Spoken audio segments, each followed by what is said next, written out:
Welcome back to How to Tickle Yourself. I'm your host, Duff McDonald, along with today's co-host, Joey of Rockledge. Today's guest is a repeat offender. We interviewed Arielle Crawford way back at the beginning of this third cycle of How to Tickle Yourself, and we spoke to her then mostly about sustainable consumption and design. Arielle used to live in New York, where she ran her own sustainable fashion label and taught sustainable design at the Fashion Institute of Technology, or FIT. Well, a lot has changed since then. Not long after we spoke to her, Arielle packed her bags and headed down to Texas to embark on a radical experiment. She took a job on a working ranch and set herself up in an off-grid situation to see if she could get back to first principles about how to live as sustainably as possible. We are not talking about buying bamboo toilet paper here. We are talking about making your own mattress, building a cob outhouse, using a windmill to source water from a well, and figuring out how to wire a house using solar energy. She calls the effort the Realness Preserve, an off-grid regenerative ranch and retreat, and watching her on Instagram is like watching someone stranded on a desert island figure out how to do everything we take for granted in modern life.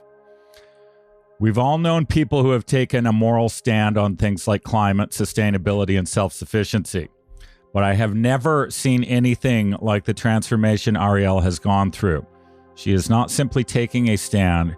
She is holding herself to her principles in every single thing she does. There is no fickleness here. She is walking the talk like nobody's business. So we invited her back to tell us how to go off-grid in sustainable style. Welcome back to the show, Arielle. We are so happy to see you again. Thank you so much. It's good to be back. Full circle.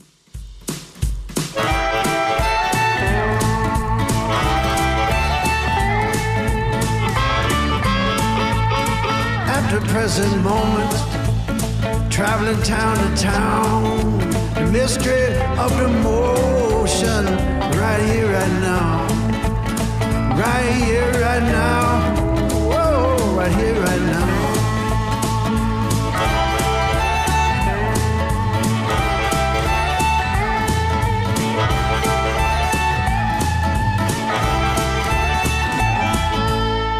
So, I gave a little brief intro there. Maybe you want to give the correct version. You set off from New York to do what? And give us sort of the current state of affairs. Yeah. So, as you both well know, I had this vision in your hot tub about what I wanted my life to look like. I sort of had this opportunity during the pandemic to imagine my life as a clean slate and what would I like it to look like. And turns out it was pretty far off from the life that I was living. That was a good start. It was a good launching place, and all in the perfect unfolding. But I realized I wanted to make a really radical change, and that would really set me up for what I want to be the rest of my life. And so I set out to do it. And incredibly, it has happened exactly as the vision said it would, like miraculously so. And it makes me feel like I am not in control and that there was something else on the other side calling me. I know that to be a fact now. And I've never had that experience. I've always had the experience of sort of fighting to be where I wanted to be. And this has not been that experience. It's been pure flow state. You finally gave in to the universe. Yeah, totally. Mm-hmm. Yeah. So you are. Go ahead. Go ahead. In some ways, I fight. I fight every day, but not for the vision. You know, I fight for comfort. What is a day in the life like? Like, what is a typical day for you? Because I know for a while you were getting your water out of the creek and you were boiling it. And so can you just kind of give us a little, what's it like for you now? Yeah, I've upgraded since I was able to repair the windmill and the well that was on the property. And so now I get my water straight from the well, which is a huge upgrade because carrying water and boiling it every day sounds romantic, but it's a schlep. And so a typical day, I wake up on my homemade mattress And I usually wake up several times throughout the night, actually, because living in nature, there's so many factors that can wake you up in the night, whether it's the 30-mile-per-hour winds, or there's an animal outside, or it's a full moon up ahead and it like won't let me sleep. So just to say, there's a lot of sleepless nights. It reminds me of what it might have been back in the day, like, just sleeping in shifts, because it's really hard to go 8 hours without some sort of disturbance. And you're in, we're looking at a teepee right now, right? You're inside it. What kind of dimensions are we talking about? So it's 16 feet in diameter, but that's at the base, and that doesn't really matter. So a teepee is really not a functional amount of space, because it just continues to taper in. So while I have great overhead clearance, I have no real living space. You can't put any hard furniture in a teepee. Everything has to be rounded. All my clothes live in one basket. It's definitely full of challenges, and I don't want to be in this teepee for very much longer, but before my teepee, I was sleeping on a cot by a campfire for months while I built the teepee. So, in context, this is an upgrade, and I try to remember that. Baby steps. Yes. All right. So go back to a day in the life. So, after you've woken up, what happens? I wake up and we start a fire, as long as it's not raining. If it is raining, like today, I have a little camp stove, propane camp stove that I keep inside the teepee. And we make coffee and eggs from our chicken eggs. And we have breakfast, usually like before the sun has come up. And then we get to work, and we work a solid 10 to 12 hours a day. And then we come back and we start another fire, and I make dinner, and then we go to sleep. And what are you currently working on? Like, what's your project right now? We're just finishing up the Cobb outhouse, which will also it's going to have plumbed water to it, which is a really big deal, from the windmill. And then we'll start on the first room of our cabin. Wow. And you're building both are cob? Both are cob, yeah. So local clay, limestone sand, straw, and water from the windmill. And the natural building has become a big part of your life. Like, it's did you see that coming? I did. So in the original vision, I saw cob houses, but I didn't know what cob was. And then on a different trip to upstate New York, I found this book in a boutique shop called The Hand Sculpted House. And I'm flipping through it and I'm like, this is what I envisioned. And I learned that it was called cob. And so I immediately found the nearest builder and went and got my hands in cob and was like, yep, this is what I want to do for the rest of my life. This is it. And it reminds me so much of sustainable fashion in a way. It's materials and manufacturing. And so in that way, construction comes very naturally to me.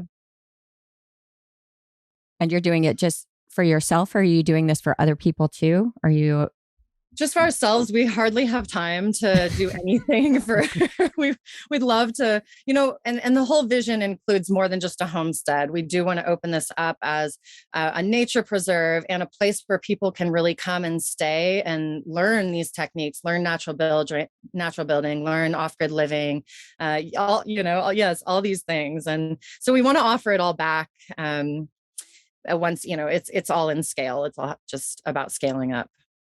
So, as you know, we're anti-counting here at How to Tickle Yourself, but we could not help but notice 27,000 followers on Instagram. Your posts are inspiring. Like you've figured out a little, like our friend Tara Bach, how to do good video, audio, text, and overlay and stuff. So they're both fun and interesting to watch. But who are these people? Who's following you? It's, I think, a lot of off-grid enthusiasts, a lot of aspiring homesteaders and just anyone within the sustainability realm. I had no idea it was going to catch on like this, but I've sort of viewed my social media, especially when I was all alone out here before I had a boyfriend.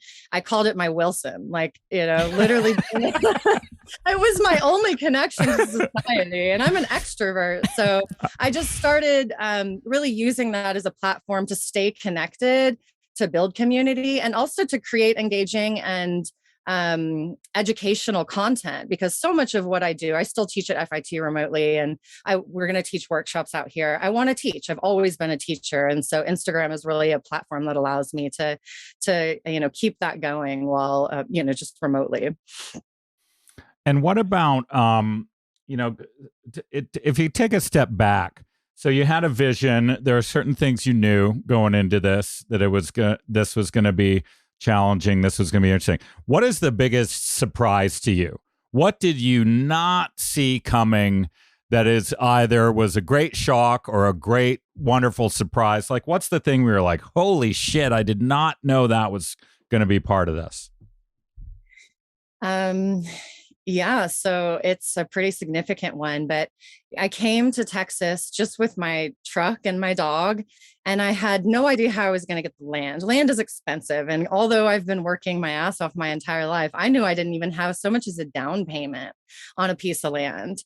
And so I really didn't know how I was going to figure that out. I just knew I was going to follow this vision and sort of trust fall into the universe. And so the way that it unfolded is the land was given to me in a concept that I now know is called SKIP, Skills to Inherit Property. It's a permaculture concept where if someone doesn't have someone to leave their land to, and they have very specific land stewardship values, you can inherit property in this way. And so through this miracle, I was given land in exchange for a lifetime work exchange. So it's a live to work for a lifetime exchange for land. I never saw that coming. I didn't know that that was a thing. And it just has felt, I'm still very much sort of in shock and in awe that it's unfolded this way. That is such a beautiful example of doing the thing that sets your soul on fire and having the universe support it. Like, it just seems like everything falls into place, one thing after another. Like, you have a windmill. You made a mattress. Can you tell us a little bit about the process? That is mind blowing to me that you made your mattress. Yeah, that was a real nut job endeavor. So I started. So this ranch is also a wool ranch, which is incredible because I've been evangelizing wool for my entire life. And it just happens to be a wool ranch. And so I sheared the sheep, washed all the wool over the fire, and it took 30 fleeces. So that's 30 sheep's worth of wool to make a queen size mattress. So how did you know how to shear a sheep?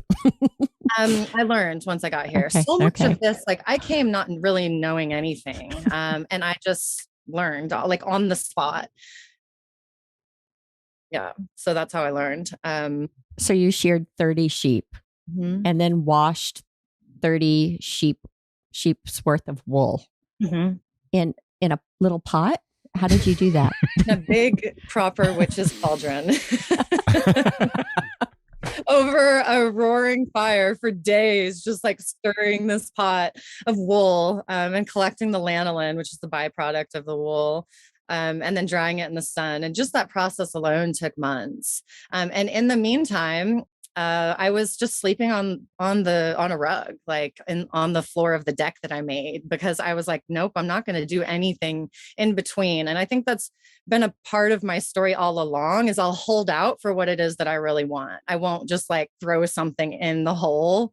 And it helps motivate me to get to the thing that I want, just through that so much like discomfort. Wow. It's mind blowing. So, and it's amazing. The mattress is the best thing ever. But I will not make anyone else one. So another thing the universe threw at you was a boyfriend. And from what I can tell, Simon is one of those guys who I envy because he seems to know how to do everything that I don't know how to do. Where'd Simon come from? Tell us about him. So Simon is a natural builder by trade and a plasterer, a third generation earthen plasterer. So he's just like built this way. And we met, it was a lot of synchronicities in the way that we met. I had been at a party in California in the Redwoods like a few years ago and had met somebody that eventually introduced me to Simon when I moved to Texas. And so when I moved to the ranch in Llano, where I was just working as a ranch hand, there was no kitchen. And so I wanted to build a cob oven, but I didn't know how. And so I asked Simon, who lived a couple hours away in Texas, if he would come and build this oven with me. And we did. And we both developed feelings at that time, but I had just gotten to Texas and I was sort of not in the place to like commit. I didn't know, I didn't feel called at the time to commit. And so we were just friends for like quite a few months. And then I was down in Peru for work and I ate some mushrooms in the Sacred Valley by myself. And I had just received the land and I was like, just praising the skies for, this miracle. And then I was like, hey, but what about a man, and literally the mushrooms of the universe or whatever were like, what about Simon? And I was like, oh yeah, okay, I'll call him. He's single. I think it really is as simple as asking. Yeah, totally. I feel like everything I ask for, I get. Like eventually it just makes its way. It's just true. Asking and letting go. And I've reflected often on how the response was. It wasn't like, it's Simon, idiot. It was like, what about Simon? In a way that gave me space for it to feel like it was occurring to me. It took the pressure off a little bit, which was nice. But we've been together ever since. And so you're still working. You said you still are teaching at FIT. And how does that work from a teepee? Just like this, with Wi-Fi, and it's been really amazing to keep that connection to the fashion industry and to students, and to just explain to them. One of my biggest revelations has been the disconnection between agricultural communities and fashion, because fashion completely relies, especially sustainable fashion, completely relies on agricultural communities, wool, cotton, linen, and yet it has no conversation with these communities. So me, literally calling in from a wool ranch and being like, this is what's actually going on, and trying to bridge that gap has filled a space that nobody's really doing yet. And are you still running your label? Because I see sometimes your shipping's going to the post office. Are you still making clothing? I'm not making. I just have a little bit of things in inventory, and I'll still ship out every once in a while. Yeah, I still have the itch to do it, but there's just too much going on right now. So a little bit down the line, I'm sure I'll revive that in some way. And I was particularly impressed. A recent post of yours showed something like a year's worth of trash or whatever it was, and it basically could fit inside a grocery bag, even though there wouldn't be a grocery bag anywhere near you. But like, how are you down to? How can you produce one bag's worth of trash in a year? How does that even happen? So that's a value I've carried on since New York. I just don't buy anything in plastic. And so I have the luxury of having a garden now. And so most of my produce I'm able to grow. And then a lot of my friends out here, my community is very blue collar and they hunt. And so although I do hunt as well, I don't have a lot of food storage capacity, but I do a lot of trades. So if somebody has like excess venison or quail or whatever the case is, like they'll give it to me in exchange for something else. And so in that way, I feel it's sort of, I always have what I need. And then as y'all know, chickens are the ultimate provider, and I have fresh eggs every morning. So I'm still just not creating anyway. So I just don't buy anything in a package. This is kind of simple, but what do you wash your face with? Do you just use a bar soap? Like, how do you, like, that's what most of my facial products, I was looking at them the other day. It's like everything is in plastic. And I try really hard not to buy food in plastic, which is also tricky. It's like, it's hard. But what do you do for like moisturizer and, those sort of things, facial, like body care things? If I had a bathroom shelf, it would look very much like a man's. Like I have like 2 bars of soap. I have a shampoo bar and a bar for everything else. And I hope it never backfires, but I don't use anything. I just don't use any products. I hardly use SPF. I wear a big floppy hat every day and I cover my shoulders and I wear a bandana. And I don't use anything. I don't use lotions. I mean, nobody sees me out here for one. So I don't really need to put any makeup on. But yeah, I get down in the creek every couple days or so when when it's time, when it's clearly time. And we both scrub down with a bar of soap. And I've just really simplified it. Mm-hmm. Okay. And you told us at the beginning, we're talking here on satellite internet. It's solar. Starlink. Solar satellite internet. And it's really smooth. And you're saying you're connected to the world again. I'm connected to the world again. It's great. In the beginning, I learned solar power myself. I had never done any electrical, which I found I was really pissed that nobody had ever thought it was going to be useful for a person to know anything about electricity. And then once I got over the anger phase, I was like, I think I can do this. I think I can learn it. And the thing about not having any service was I couldn't even YouTube it. So I just bought a book on electrical and I read the whole thing and I took notes and I cried my eyes out on a daily basis. And I did a work trade for some solar panels and I just started piecing it together until one day I finally mounted an actual outlet to a pole and I plugged something in and I had electricity. And there were so many little like signs of divinity that happened around that day as well. It was incredible. It just like the entrance of power into my life. And so then I bought a Starlink. It's Elon Musk's remote internet solution.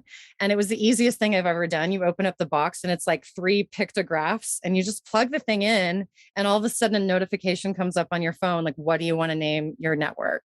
So, wow. And ever since I have perfect internet. Again, it's not like regular electricity. And this is one of Simon and I's biggest arguments because I hold all the power. He doesn't know how to use the system. Which, I like and I don't on another hand when it goes out and I have to get into there and fix it. But you can't use it. You have to constantly be thinking about watts and volts and unplugging things, just plug something else back in. And just to do this call, I had to make sure like we didn't use the electric blanket last night, like things like that. You have to budget. I had apartments in New York like that where you couldn't run like the hair dryer and have the lights on in the living room. I think my first apartment, it would kick everything off. Yeah. But a little different. No, and sometimes New York was training for this. So I have a question. So you chase this thing and it's all making sense to you. It feels right. Have you noticed that there are parts of your personality that have changed because of what you're doing now? Like whether is it maybe energy, patience, insight, anything that you've noticed is different than what it used to be? It's a good question. I wonder about that a lot too, because like Henry was sending me photos the other day of us roller skating in cat ears. And I was like, I miss her. Like, I feel like I don't even know that girl anymore. And in some ways, I feel like this hardship is wearing on me. And I don't have many mirrors to reflect whether my personality has changed or not, to be honest. Like it's so rural and I don't get to see, I don't go to Austin that much. But I feel really strong and I feel, I definitely feel different though. I do feel like a different person. It just feels like, I don't know, maybe I feel more like an adult or something. Some days I don't even feel like a human. Like if I haven't bathed in a while, I'm like, I'm just a creature. This isn't a human life. I mean, I feel different when we walk in the woods for an hour. So I can't imagine what it's like living in it, like in contact, not just living in it because we live in the forest, but like being part of it. I'm so proud of you. Thank you. Thank you. It still feels right. And it does feel hard right now. But we're on the precipice of change, of upgrades. And so I just, I wish I could say I'm more patient, but I don't think that's the case. We have news. We have news. Today's news is that we bottled our first ever coffee kombucha. No. Yes. You took the best beverages and put them together. Yeah. We tried a coffee mint, so we'll see how that goes. Oh, it's very exciting. So you have is it a GoFundMe? How are you? So you have a GoFundMe that you've gotten some support from obviously various people to help keep this project moving, keep you guys learning so that you can get to that place where you can have people down. Tell us about that and where people can go to check it out. Yeah, so it's at the Realness Preserve on GoFundMe, and it's doing really well. We're almost to our goal of 30,000. And that's been really miraculous too, is just to see so many people that are so supportive of this. And it does feel like I had a moment the other day. My best friend recently had a baby, and I haven't made a gift yet. And I was just bawling over the guilt that I hadn't made her a gift yet. And even though, again, I don't have very little, but she was like, Arielle, you're building something for all of us. And that is true. This feels like a sanctuary for anyone who wants to come, and for however long.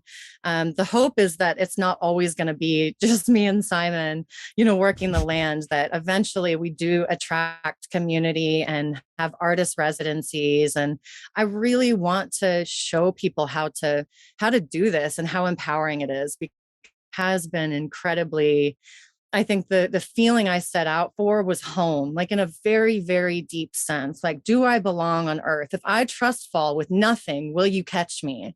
And the answer has been yes. And I want to share that with people. I think there's so much mental unwellness in the world right now, and imposter syndrome, and people not remembering why we're here and that we deserve to be here. We belong here. And I've learned the hard way that we are, that we do belong here. And I know that I can share that lesson.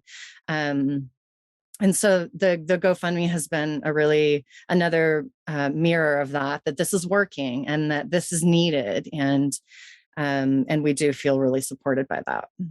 Save the humans. Save the humans. Yeah. Yeah. It's a human sanctuary.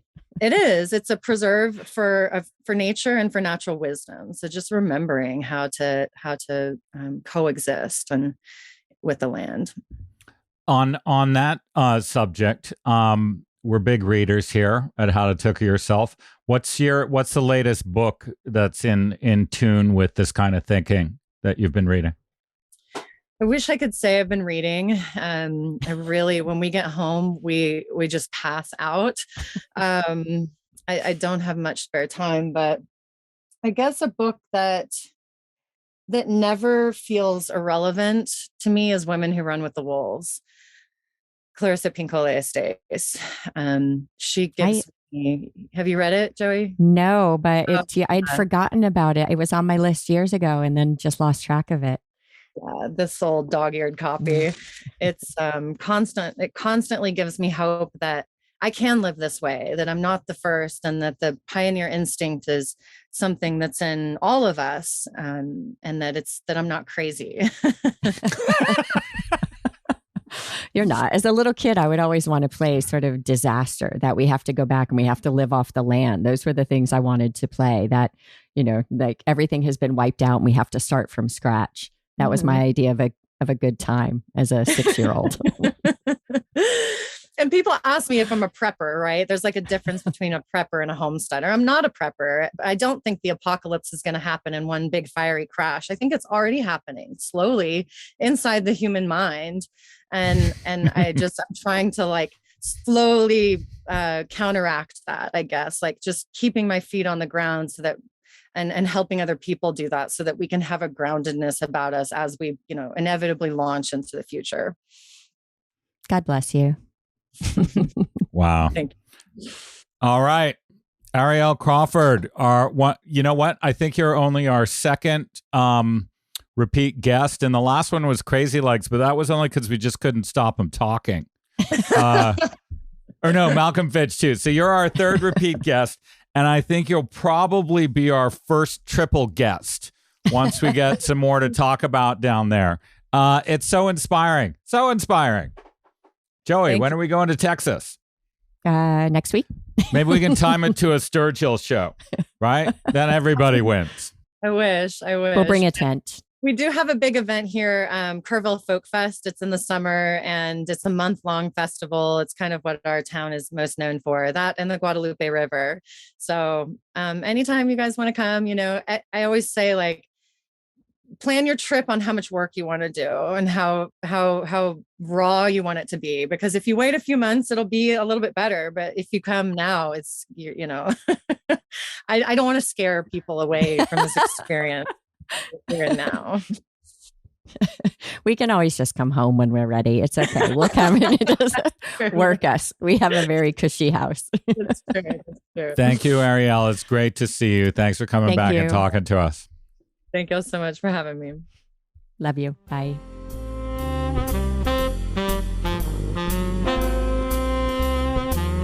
All right, then. Arielle Crawford, making the rest of us look like pussies. Sorry, I take that back. Making the rest of us look like wimps. No, I think it's so great. Like, I really do. Just that she's, that you can just see how the universe gets behind you when you follow your tickle, right? It's like, right. She's a poster girl for tickling. We should put her on our poster. Arielle, we're putting you on our poster. This is how you tickle yourself. This is how you tickle yourself. I had a good sense of what was going on down there from her Instagram, but really just kind of blown away by how you can tackle everything. Teach yourself electrical, right? Why haven't I done that? From I have a enough book. electrical, right? From a book, not even from YouTube. And doing everything. It's just kind of a inspirational story, an incomparable kind of inspirational story.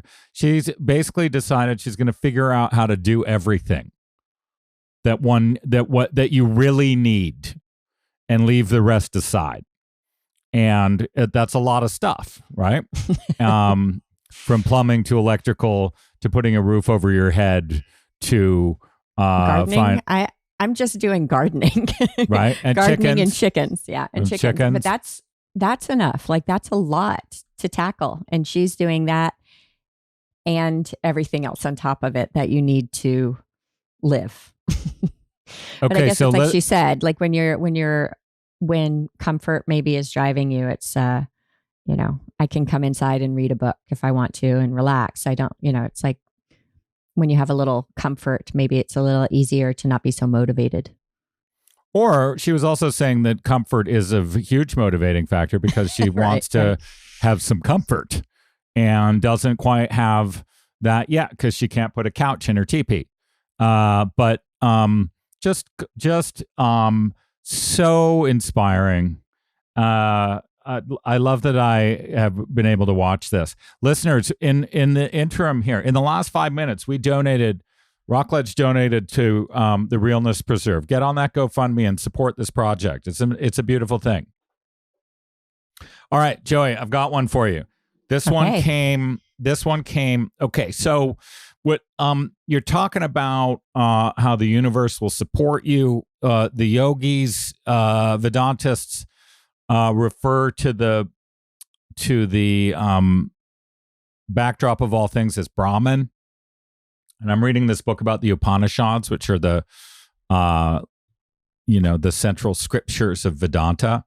And there's a description of Brahman that I read this morning, and I want to read it to you and then get to I've got one for you.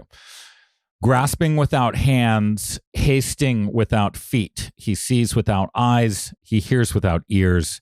He knows what can be known, but no one knows him.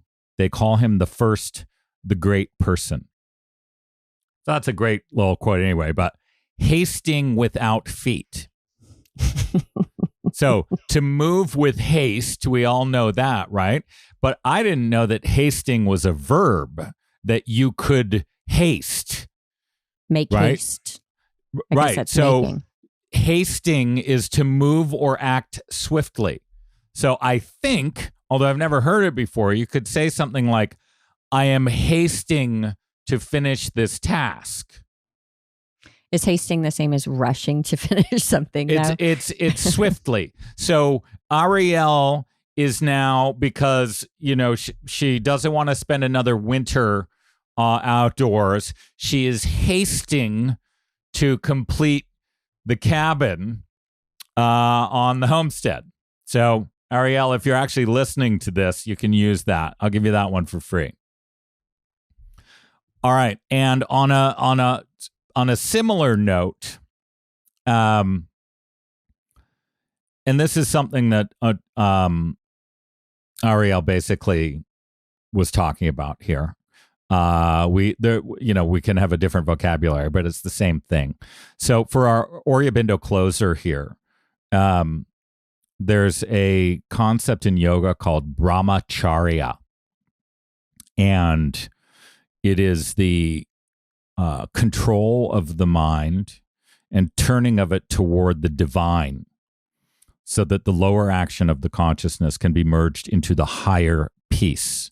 And it's basically finding your connection to the mother. And, she's obviously was referring to experiencing a little bit of that herself. So here's our Aurobindo quote. The practice of brahmacharya is the first and most necessary condition of increasing the force within.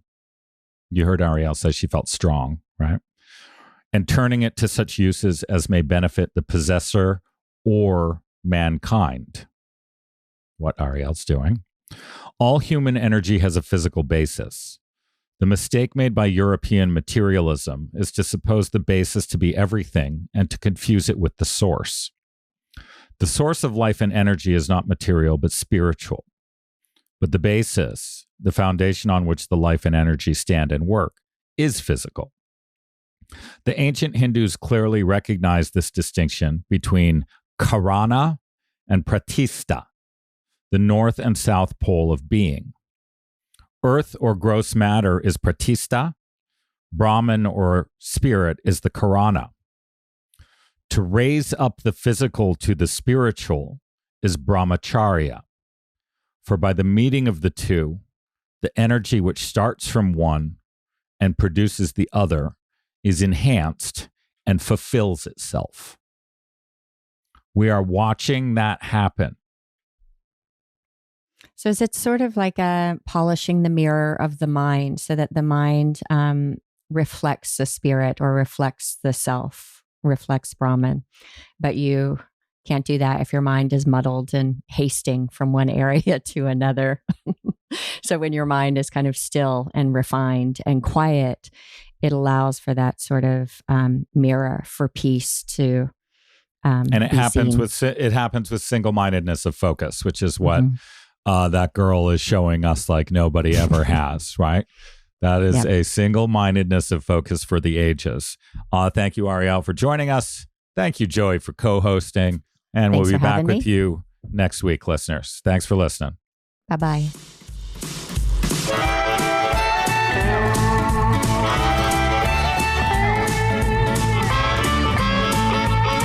At the present moment, traveling town to town, the mystery of the motion, right here, right now, right here, right now, whoa, right here, right now.